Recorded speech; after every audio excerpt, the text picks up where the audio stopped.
Mũhatĩkano wa ohwo njera-inĩ ũkoretwo rĩmwe wa mathĩna marĩa maragũmĩra njera itiganĩte gũkũ bũrũri-inĩ. Thirikari ĩkĩrutanĩria kũnina mũhatĩkano ũyũ rungu rwa muohwo ũmwe ũrĩ ũmwe na mũrĩngĩti ũmwe, watho ũrĩa wahetũkirio nĩ minista wa ũgitĩri wa thĩinĩ Kithure Kindiki. Mũhatĩkano ũyũ ũkĩrwo nĩ kumana na macira maingĩ marĩa marĩ magoti-inĩ magĩeterera gũthikĩrĩrio na ohwo aingĩ magatigwo magĩikara rumande. As the Office of the Director of Public Prosecutions, after the All for Justice one, we found that we had a lot of problems in our prisons.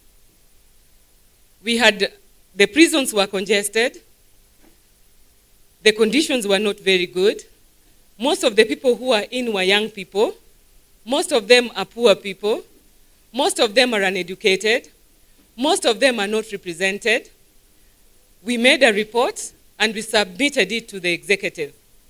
But as the Office of the Director of Public Prosecutions, what did we do? Under the leadership of the DPP, we came up with a decision to charge, to address the value or the quality of cases that we are taking into the system.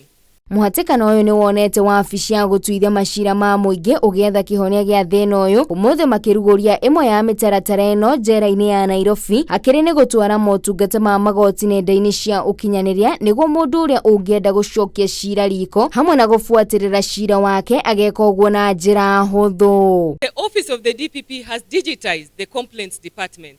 Apart from digitizing, we have also digitalized the processes, so that anybody who is out there who wants their cases to be reviewed for purposes of looking at how we made the decision to charge, maybe you want to plead again, you want your cases to be diverted, or you are saying there isn't sufficient evidence, you want us to relook at the file again, we have now come up with a system called Mlalamishi.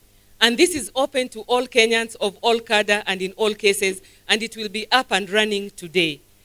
Mũtongoria wa thitango cia mũingĩ Nurdin Haji akiuga nĩ harĩ bata wa mĩtaratara ya naihenya kwambĩkwo kuona mũhatĩkano ũyũ nĩ mũnene mũno. The pressing issue of prison overcrowding demands urgent and effective mitigation measures.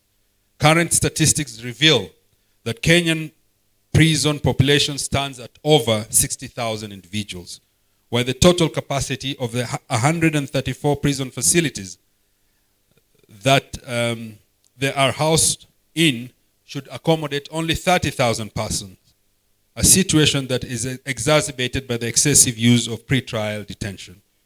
Presently, there are 35,000 pre-trial detainees countrywide, accounting for an estimated 51% of the total prison population in Kenya.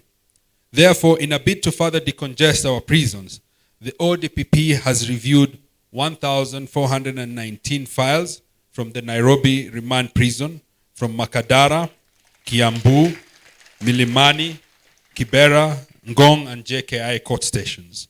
Indeed, this afternoon, the ODPP has availed a team of prosecutors to meet with the remandees to determine the way forward in the resolution of the cases herein, including application for alternatives to prosecutions and trial. Nurdin Haji akiuga failo cia macira marĩa marĩ magoti-inĩ nĩ makũhanyũkio o mahĩtia ma mwĩkũĩrwo makĩrorwo na kinyi nĩguo gũthitũkania mehia manini na marĩa mangĩ. From the files reviewed, we have observed that Makadara Court Station has the highest number of files at 882 files, followed by Kiambu Law Courts at 213 files and Milimani Law Courts at 206 files. Preliminary analysis from the files reviewed reveal that robbery with violence constitutes the most prevalent offense at 405 cases, followed by murder at 244 cases and defilement at 204 cases. Leveraging on these statistics, the ODPP will engage with criminal justice stakeholders to facilitate expeditious resolution of pending cases throughout the country and undertake to conduct research and develop strategies towards the mitigation of these crimes and decongestions of prisons. Mũhatĩkano wa ohwo njera-inĩ makĩria arĩa marĩ rumande magĩeterera macira mao gũthikĩrĩrio, rĩu wabici ya mũtongoria wa thitango cia mũingĩ makĩrugũria mĩtaratara ĩtiganĩte ya gũteithĩrĩria kũhukia mathĩna maya. Ngĩribotera Kĩheo TV kaunti ya Nairobi, njĩtagwo Joyce Wanjikũ wa Mwangi.